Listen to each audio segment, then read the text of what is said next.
Hi there and welcome. My name is Matthew Coles and I'm a Principal Technical Account Manager at AWS based out of Melbourne, Australia. Today I'd like to speak to you about building serverless mobile and web applications using the AWS Amplify framework. To get started, we'll have a look at the mobile and web application landscape today, as well as some of the coming trends that we do see emerging within the space. We'll then have a look at AWS Amplify and some of the use cases and features that will greatly benefit the mobile applications that you might have that are existing or you're just starting to create, and how you can plug in cloud functionality into them very, very quickly. From there, we'll have a look at a demo. I've got a Flutter application that I've built. I'll take you through how that works and I'll show you how easy it is to bring AWS Amplify into that existing application. And last but not least, we'll talk about how you can start your journey today with AWS and AWS Amplify. To get started, we'll have a look at the landscape first. One of the major trends that we do see coming in 2025 is that there's going to be 5 billion devices that are connected to the internet. And if you think about these mobile devices that are connected to the internet, that is a ton of end users that are going to be using them that could potentially use the applications you're building.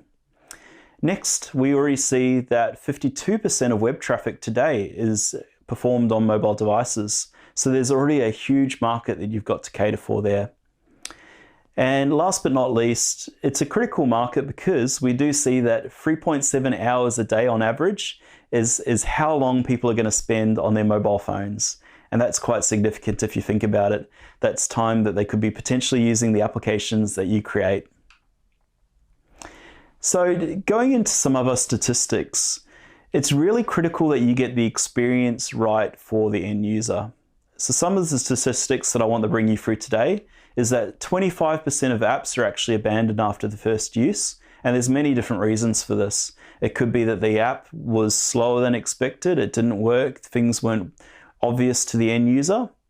Many different things in that category.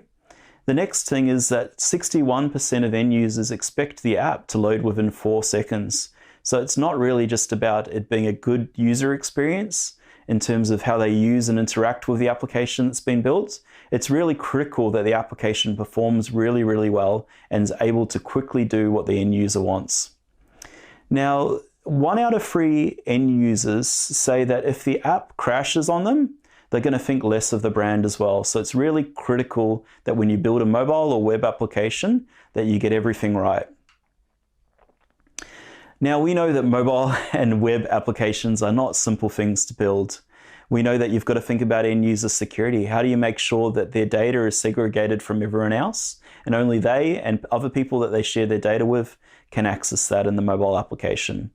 You've also got to think about the fact that mobile devices can be on the go all the time. People could be on the train, they could be on planes, they could be in areas with poor cell reception. It's really critical that your app doesn't work just online, it also works offline as well. And so you've got to have functionality synced between devices in the cloud, and that's really critical to get right. Now, the next thing is scalability. If your application goes viral and many users start to download your application or navigate to your website that you've just created, you've really got to make sure that you can Scale that really, really quickly so that you don't miss out on end users that are wanting to use your application. You've also got to think about cost in that case. Serverless will help you with cost because you only pay for the usage of the application at the time that the end user is running it. You've also got to think about not just the scale aspects, but you've got to look at the frameworks. There's many different ways to build mobile applications today. And you've got to make sure that the mobile application that you want, you pick the right technologies that's going to have a good user experience at the end of the day as well. Locality is a big thing as well. You know, we have many different languages in our society, and it's critical that you support the languages of the people that want to use your mobile applications. Now next, speed to market is really critical as well, especially if you've got a brand new application that's doing something that no one else has ever done before. Even if it's an existing application and you just want to really innovate or differentiate yourself on the market, it's critical that you are able to build very, very quickly. Now, not just building very, very quickly, you've also got to think about the performance, the security, and how you can go global within seconds for your mobile application as well. It's critical that you can reach everyone and you can have a really performance secure environment that end users can enjoy the functionality of your apps within. Let's next talk about AWS Amplify and some of the use cases and features that are going to bring value into your mobile applications and web applications by introducing cloud functionality. We really wanted to help you get to market faster and innovate faster. And so what we've done with AWS Amplify is we've built in a whole bunch of functionality that's going to help you get to where you want in terms of development quicker. We have pre-built libraries that you can plug into your application to take use of different AWS services. And we've even gone as far as to add in UI components if you want to simply add in one of these screens that is fully set up in supporting a particular AWS feature as well. You can of course customize those screens or not use them at all and just stick to the libraries also. So there's a lot of power and flexibility in terms of how you use AWS Amplify within your mobile applications and web applications today. The other side is we talked about all the issues that users can experience, and we've tried our best to help you out in that area. So what we've done is we've taken a security first approach and we've built authentication in using AWS Cognito. And what that means is that you can have authentication screen that handles all the back-end complexities around authentication straight out of the box for you. And it also enables you to manage the token within the application in a secure manner straight out of the box too. And that also then allows you to introduce access rights as well. So if you've got certain things that you're doing with your application that should be segregated to certain users, you can do that also. An example of this would be image sharing. So for example, if an end user can share images to friends in your application, theoretically, you want to make sure that the access rights are controlled with AWS Cognito so that only whoever the user's chosen, that photo is then shared with as well in their timeline, for example, if you're doing an image sharing app. Now, the next thing is because AWS Amplify has been built with a serverless backend, it effectively means that you can get to scale very, very quickly. So if your application goes viral from 100 users to 1 million users within minutes, AWS Amplify is going to be able to scale across the cloud for you very effectively. And the last thing is AWS allows you to go global within seconds. And so what that effectively means is that you can host your application across any of the availability zones that AWS offers today. So going into the four key aspects that Amplify is really going to bring to your app. The first one is engaging and measuring the end user.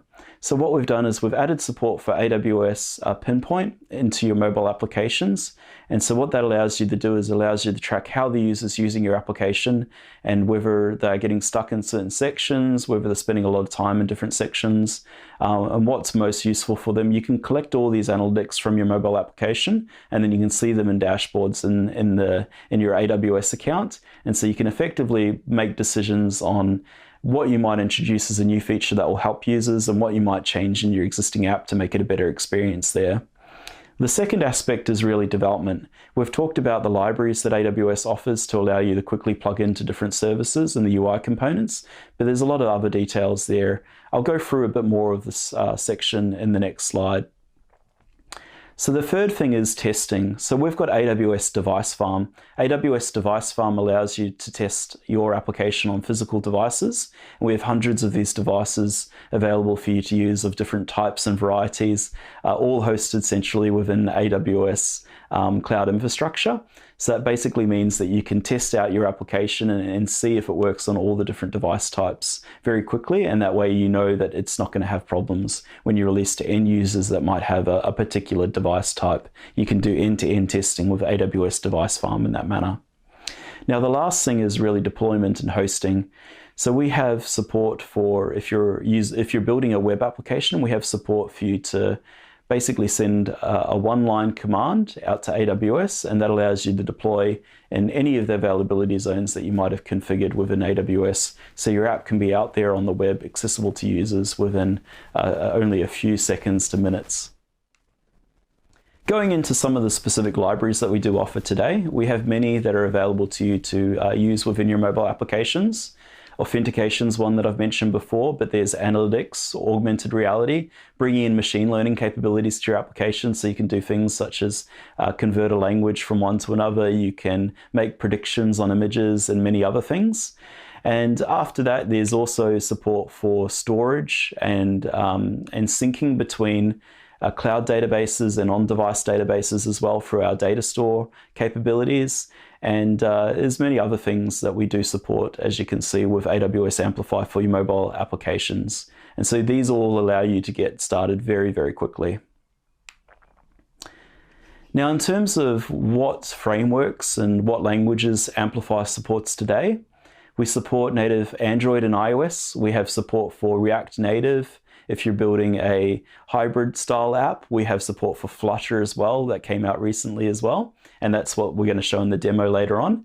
And if you're building a web application, we've got support for vanilla JavaScript, Angular, Vue, and React, and all those standard frameworks. And we've recently come up with support for Next and Nuxt and server-side rendered JavaScript frameworks as well.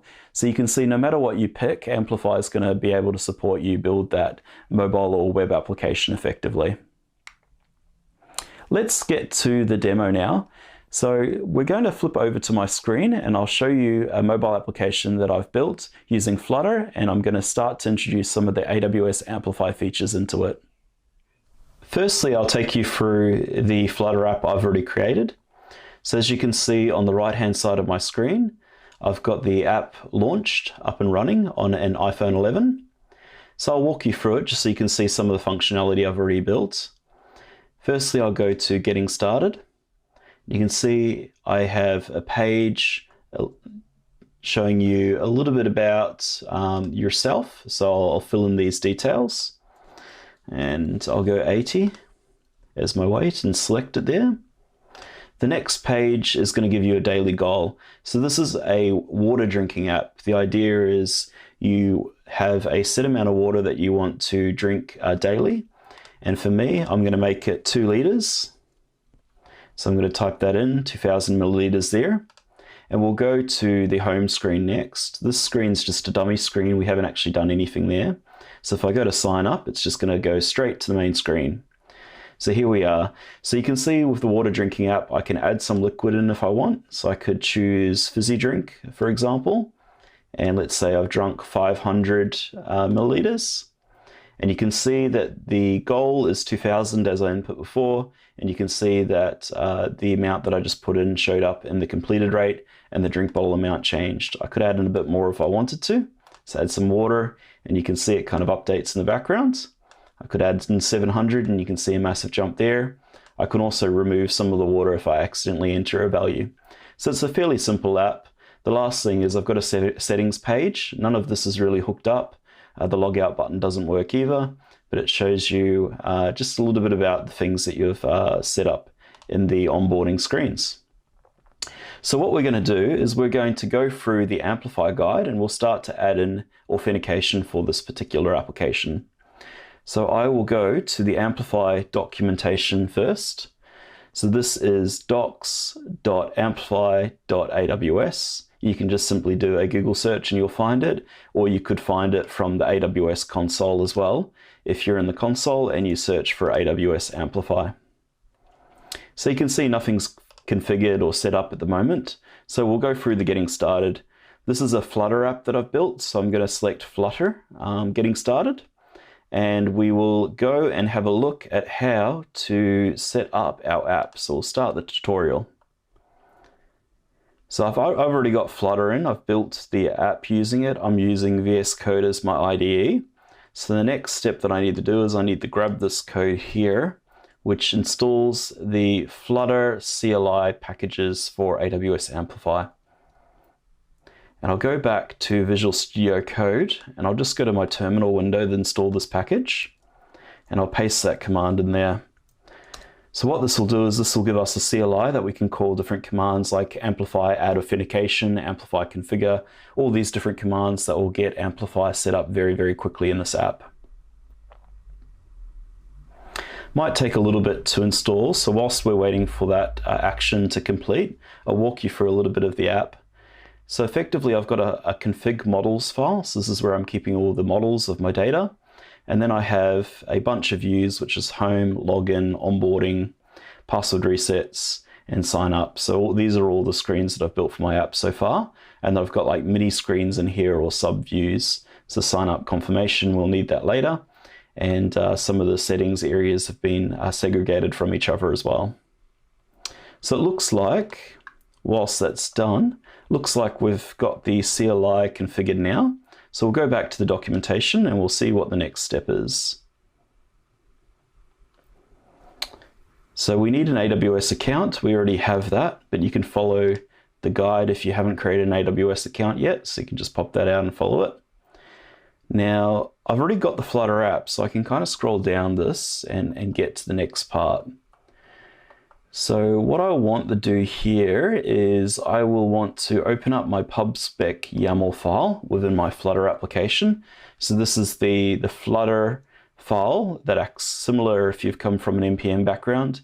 It's all the dependencies that you're bringing in or libraries from third parties. So I'll navigate down and I will find the pubspec file. Here it is. And if I scroll down, you can see I'm using a couple of third-party libraries like Google Fonts and Provider, but I've got Amplify Core and Auth Cognito here that matches up to what it wants to add into the app here as well. You'll notice that Analytics is listed here, but I don't have it within my pubspec file. That's because I'm not using Analytics in my application at this point in time, but I do want to bring in Amplify Core and Amplify Auth Cognito. So I'll save this file. And there will be a Flutter pub get command that's run automatically for me. But if you're not using Visual Studio Code or Android Studio, you can just pop that into the terminal and that will install the two Amplify packages. So now that that's completed, we'll have a look at how to integrate into our application. The first thing is we actually want to do an Amplify configure actually, because we haven't set anything up with Amplify just yet. So before I do the next steps, what I might actually do is I will go over to libraries. I'll just go to project setup and I'll go to the prerequisites. I just want to find the part about configuring. Here we go. So I want to run this command that uses the CLI that I installed just beforehand. So I'm going to go into Visual Studio Code again, and I'm just going to run an Amplify configure. So what this command does is this sets my project up for access to my AWS account. So it's going to set up an IAM user in a second. So I'll pop out to the console. I'll just go back into my app, press enter. I'm already signed in, but if you haven't signed into the console, please do that now. The next thing you'll do is you'll pick a region. I'm based in Sydney or Melbourne, so I'm going to use the Sydney region. So I'll select Southeast 2. And my username is just going to be temp amplify. I will be deleting this afterwards, so you can't use the keys. And what this will do is once I've hit enter, it brings me out to the console again, and it's going to ask me to create a user. I'll just clean up some of those tabs. You can see the username I entered in the console. The terminal just before is showing up there. The only access type that I need is programmatic access, so I only need this one ticked. And you'll see that aligns to what it says in the guide somewhere here as well. The next step that I do need though is basically I need to make sure I've got administrator access on the next page. So I'll go to the next page and you can see administrator accesses are reconfigured. Now the rest of the setup's quite simple by memory. So I think I just step through until I get to page 5. Yep. So I'll do that. I don't need tags or anything like that. I just want to go ahead and create the user. So the user's now set up. I don't want to navigate around away from this page. It's pretty important because I want to grab that access key. So I want to copy that access key and I want to bring it back into Visual Studio Code. I'll press enter on the terminal screen and you can see now it asks for the access key. So I'm just going to paste that in there. And then now it wants the access token. So I'll go back to the console and I'll copy that secret access key token and I'll copy that into the terminal again. And I'll just call this profile temp Amplify. And you can see that I've successfully set up that user. So that's fantastic. So let's have a look at what the next step is in the guide. I think it is, yes, it is. It's essentially now what we want to do is we want the run Amplify init. This is going to set up a project within the AWS console for our Amplify app that we're creating. So I'll go back and I'll paste this in, Amplify init. And I'm happy with the default name, Water Tracker. This is the development environment. I'm using Visual Studio Code. And you can see that Flutter is one of the choices of language here.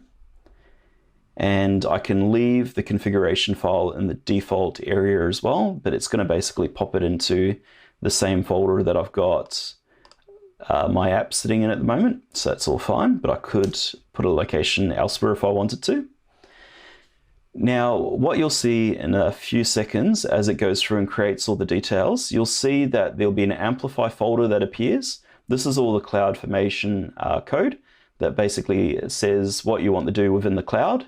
And so all of this is essentially Amplify is using code. It's going to build code for your infrastructure. So I will select the profile I created before my temp Amplify user when I did the Amplify configure. And it's going to start to build the backend. So you'll see a configuration file come into the library folder, and then you'll see the CloudFormation appear in an Amplify folder here as well. And the cool thing is, as I add things in with the CLI, it's going to update that CloudFormation, and then I can do an Amplify push whenever I add a new feature in, so that straight away I can build those resources in the cloud. This does take a little while, so whilst we're waiting for it to build, I'll show you that you can actually see it build in the console. So firstly, you'll see that there's the Amplify app that should have appeared within the Amplify section of the console. So it's building there. So that was just in the AWS Amplify service. But if I go to CloudFormation, you can see that it's built a Water Tracker app in CloudFormation. And I can see that it's busy creating all the resources. So that mirrors essentially what's happening in Visual Studio Code here. And it looks like we're in luck. It looks like the app has been added successfully, which is awesome. So what we want to do next is we want to go Amplify status and see what's happened with all that configuration. So I don't have anything to create, but I can see the Amplify folder and a bunch of files that it's created in there for generating the backend in the cloud. And I can see it's created an Amplify configuration file as well. So that's spot on to what we want.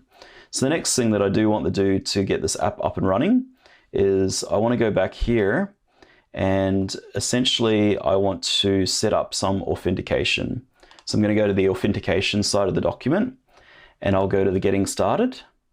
And you can see that there is the Amplify add authentication command that I'd like to put into the console. So I'll go back to Visual Studio Code and I'll run that command.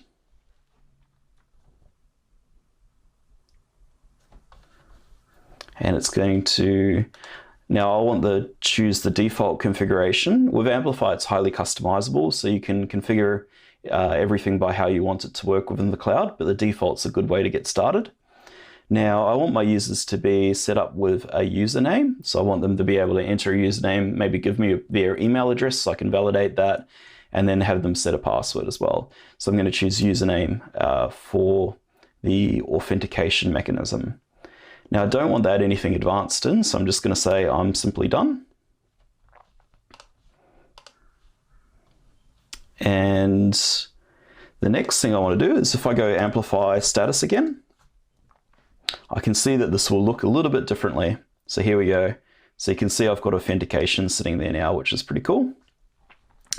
Now there's no authentication in the back end just yet. So if I was to go into the console and I look for, let's say, Cognito, which is what we use for authentication, you can see that there's no user pools or anything in here. So nothing exists at the moment. So what I want to do to push this to the cloud is run a Amplify push. And this will then set up authentication for me to use within the cloud. I'll just go, I'm sure I want to continue.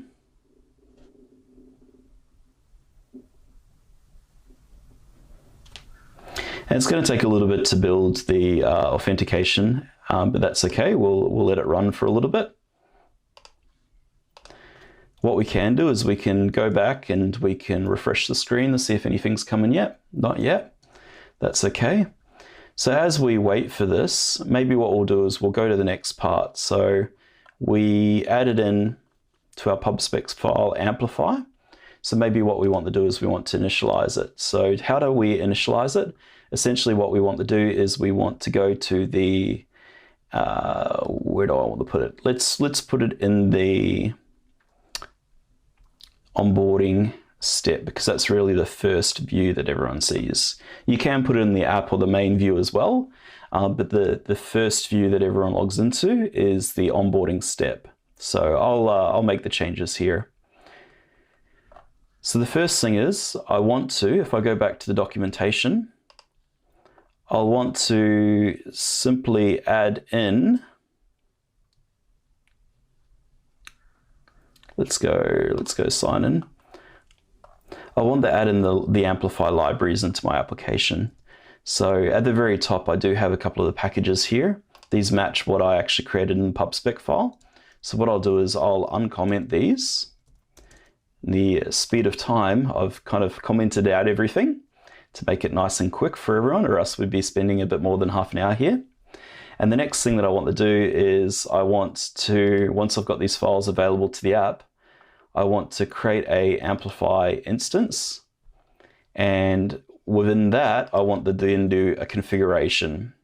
So if I uncomment these files, essentially what happens is when I go to the onboarding page, the very first screen of my application, when it boots up, it will automatically configure an Amplify for me.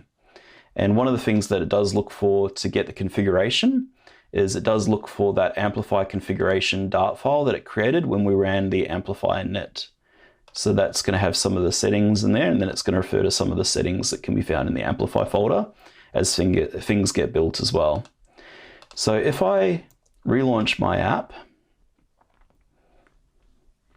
and I'm still waiting for my authentication to get built, but that's okay. If I relaunch my app and I go to the debug console, hopefully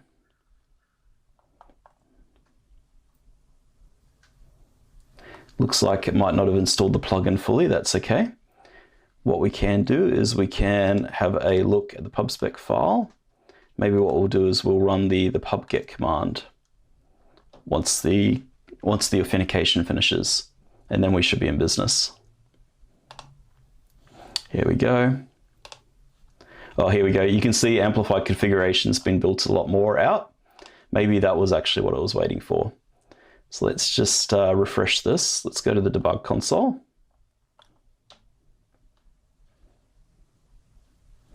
And I reckon I will run that command again. So I'll just do Amplify, not Amplify, I will do a Flutter pub/get, which basically pulls everything from the pub/spec file down.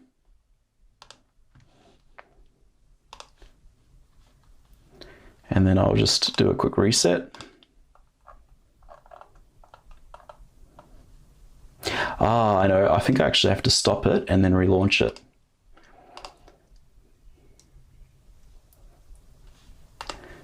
So once that's done, I reckon it will then find the packages that we added just beforehand. I think it has to relaunch with Flutter to get the packages. It looks like we have a pod install issue. I'll quickly fix that up. You do sometimes get that if you've already had the pod file updated. I'll work on that in a second and get that fixed for everyone. Excellent. So I fixed that issue just by simply deleting the podlock file and then going to the iOS directory that the podlock file set in, and then I ran a pod install command, and that allowed me to then get the app running again. So what I've done next is I've followed the documentation. So it basically says you add your libraries in, and then you'll add this command in, and then your UI within the sign up screen that we're working on should then call this and then try and set up a user. So if we go back to the login screen code, you'll see if I scroll down a little bit further, you can see that that code is sitting in here. The only difference is instead of async, I'm using futures. So that matches that particular code there. And I've implemented it, like I've captured from the form boxes, and I've plugged all that into here as well. And then I have some validation on this as well. So if I try and sign up and I don't have an email address or something like that, it's going to say it's missing. So I'm going to go in and I'm going to create a user.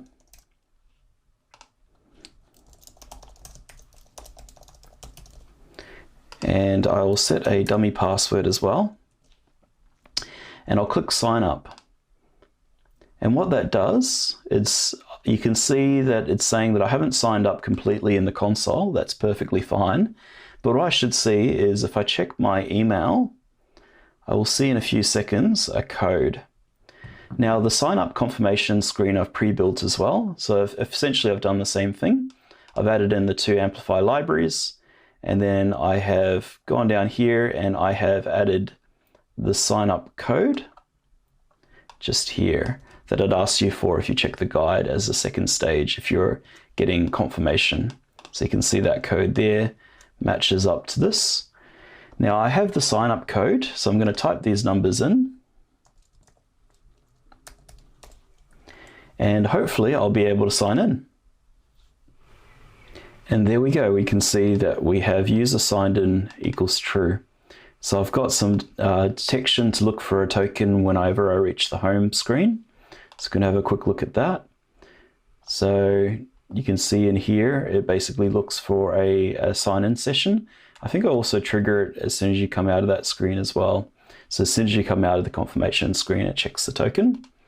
Now, very quickly, I did add the same code for logout that you'll find within the wiki. So if you were to look at the sign out page, I've added that in, and I've just added that into my logout code here. So if I go back to the app and I go log out, you can see that I get brought to the login screen. Now I'm no longer authenticated, but if I try and log in as well,